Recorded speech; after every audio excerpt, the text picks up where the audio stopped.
कभी आपने सोचा है आपके सामने अचानक से कोई बेहोश हो जाए, उसकी धड़कन बंद हो जाए, तो आप क्या करेंगे? हॉस्पिटल ले जाएंगे। पर कई बार हमें उनको हॉस्पिटल पहुंचाने में भी टाइम लग जाता है। तो ऐसी कंडीशंस को डील करने के लिए हम आपके लिए लेकर आए हैं the very informative topic that is CPR। Hello, नमस्ते and welcome back to our channel white coat. आज हम बात करेंगे CPR के बारे में।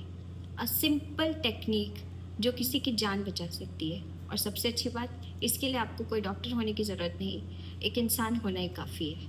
तो चलिए समझते हैं कि CPR क्या है, कैसे काम करता है और आप इसे कैसे कर सकते हैं। Now, what is CPR? CPR is cardiopulmonary resuscitation. Cardio means heart, pulmonary means lungs और resuscitation मतलब किसी को दोबारा से जीवित करना या रिवाइव करना। अब आप इमेजिन करिए, आपके सामने अचानक से कोई इंसान कोलैप्स हो गया है। उसका हार्ट काम नहीं कर रहा, उसका ब्रेन ऑक्सीजन नहीं पा रहा है। विदाउट ऑक्सीजन आपका ब्रेन सिर्फ 4 से 6 मिनट में काम करना बंद कर देता है। दैट मीन्स डैमेज होने लगता है। तो CPR हेल्प करता है ब्रेन डैमेज को रोकने में। That is why our brain, heart and lungs are interconnected.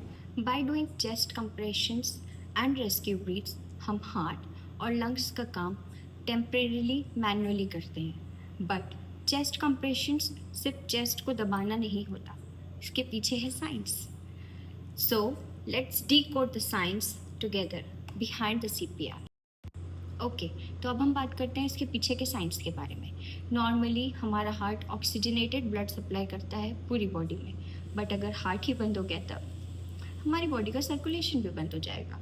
So CPR में जब हम चेस्ट को कंप्रेस करते हैं तो मैकेनिकली हम प्रेशर अप्लाई करते हैं हमारे हार्ट के ऊपर, जिसकी वजह से हमारा हार्ट स्क्वीज़ होता है और धीरे धीरे करके अपना बॉडी सर्कुलेशन मेंटेन करता है। जैसे ही सर्कुलेशन स्टार्ट होता है तो वो हमारे ब्रेन और वाइटल्स ऑर्गन तक पहुंचता है और हमारी बॉडी का सर्कुलेशन मेंटेन करना स्टार्ट होता है। इस वीडियो के ज़रिए मैं आपको ये समझाना चाहती हूँ कि जब हम चेस्ट पर कंप्रेशंस देते हैं तो किस तरह से हमारे हार्ट पर मैकेनिकल प्रेशर अप्लाई होता है और हमारा बॉडी सर्कुलेशन वापस से नॉर्मल होने लगता है। रेस्क्यू ब्रीथ्स की बात करें तो ये हमारे लंग्स में ऑक्सीजन भरता है ताकि हमारी पूरी बॉडी में ऑक्सीजनेटेड ब्लड सर्कुलेट हो सके। बात हम करें अगर इसके डेप्थ की, तो जनरली हम एडल्ट्स में 2 to 2.5 इंचेस कंप्रेशंस प्रोवाइड करते हैं।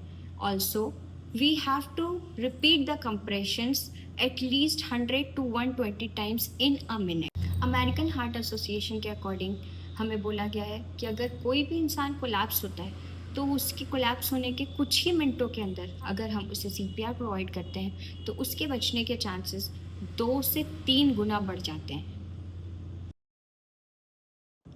How to perform CPR?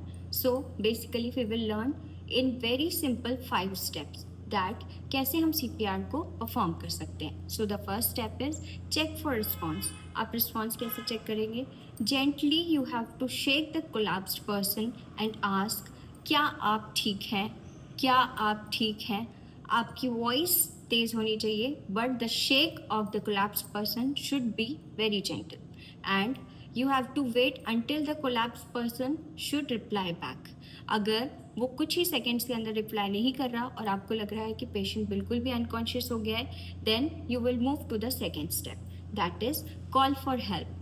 आपको अपने आसपास देखना है कि अगर कोई आपके आसपास प्रेजेंट है तो you have to call for the help and you have to ask the person कि आप इमीडिएटली 108 पे कॉल करिए ताकि आप एम्बुलेंस को बुला सकें और पेशेंट को हॉस्पिटल सर्विस प्रोवाइड हो सके। Okay, so third step is to check breathing and pulse.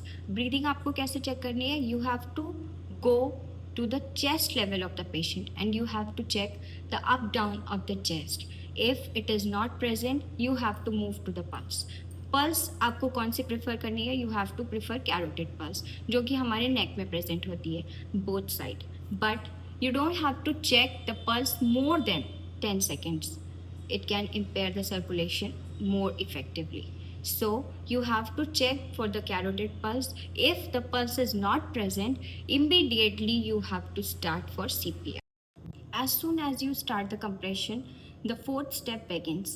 in this fourth step you are performing the compressions, that is chest compressions।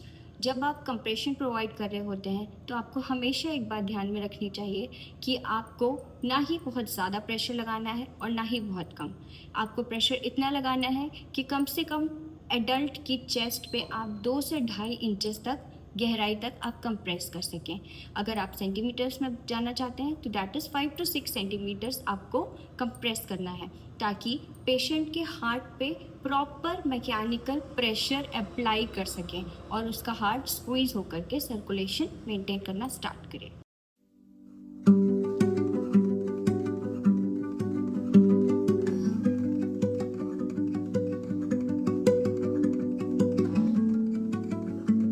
Compression should be harder and faster, at least 100 to 120 compressions per minute. You have to repeat this cycle until patient की जो pulse है और साथ ही साथ उसकी breathing है वो वापस से नॉर्मल होना स्टार्ट ना हो जाए। Okay, after compressions you have to move at the last step, that is 5th step, which is rescue breaths. आपको क्या करना है, पेशेंट को ब्रीदिंग प्रोवाइड करनी है। ब्रीदिंग कैसे प्रोवाइड करेंगे? Simply you have to follow head tilt chin lift manoeuvre. मैं आपको बताती हूँ कैसे करना है। आपको पेशेंट के सर को थोड़ा सा उठाना है, चिन को लिफ्ट करना है, नोज़ को बंद करना है और आपको ब्रीदिंग प्रोवाइड करनी है। If you are not trained, अगर आप सिर्फ CPR दे रहे हैं तो उतना भी काफ़ी।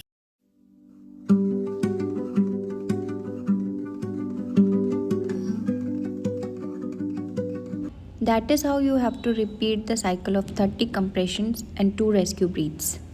अब मैं आपको बताती हूँ AED के बारे में। ऑटोमेटेड एक्सटर्नल डिफिब्रिलेटर एक ऐसी डिवाइस होती है जो आपके हार्ट के रिदम को नॉर्मल रिदम में ला सकती है। ये आपको कहीं भी मिल जाएगी, जैसे कि malls, hospitals, railway stations, bus station, schools, कहीं पे भी पब्लिक प्लेसेस पर मिलेगी। जब भी आपके सामने कोई ऐसा केस हो या कोई भी रैंडमली कोलैप्स हो जाए, यू कैन यूज़ AED और जैसे ही आप उस मशीन को खोलेंगे वो खुद ब खुद अपने इंस्ट्रक्शंस देना स्टार्ट कर देगी। आपको बस सिंपली वो उन इंस्ट्रक्शंस को फॉलो करना है और वो खुद एनालाइज करेगी कि पेशेंट को कब कितने वोल्ट का इलेक्ट्रिक शॉक प्रोवाइड करना है। Now let's talk about CPR कौन कौन दे सकता है। आप, मैं या कोई भी, अगर आप ट्रेंड हो, अनट्रेंड हो तो भी आप CPR दे सकते हो। और आपको ये मालूम होना चाहिए कि अगर आप CPR दे रहे हो तो आपको लीगल प्रोटेक्शन मिलता है under good samaritan act in India. अब जब हम CPR की बात कर ही रहे हैं तो हम उससे रिलेटेड मिथ्स भी जान लेते हैं। कहा जाता है कि अगर आप CPR दे रहे हैं तो पेशेंट के रिब्स भी टूट जाते हैं। हाँ, बिल्कुल टूट जाते हैं, बट CPR देकर उसकी जान बचाना ज़्यादा इम्पॉर्टेंट। ये भी एक मिथ है कि CPR सिर्फ डॉक्टर्स या फिर ट्रेंड पर्सन ही दे सकते हैं। नो, CPR ट्रेंड और अनट्रेंड, नॉर्मल और डॉक्टर्स सब दे सकते हैं। CPR देने से आप पेशेंट का सर्वाइवल रेट 2 to 3% बढ़ा सकते हैं। CPR देने के लिए आप आगे बढ़ो, be a hero, save someone's life. तो दोस्तों, आज का मैसेज क्लियर है, सीखें, सिखाएं और CPR को कॉमन बनाएं। Share this video that might can save someone's life. Go, share, subscribe and follow. Like, comment. Thank you.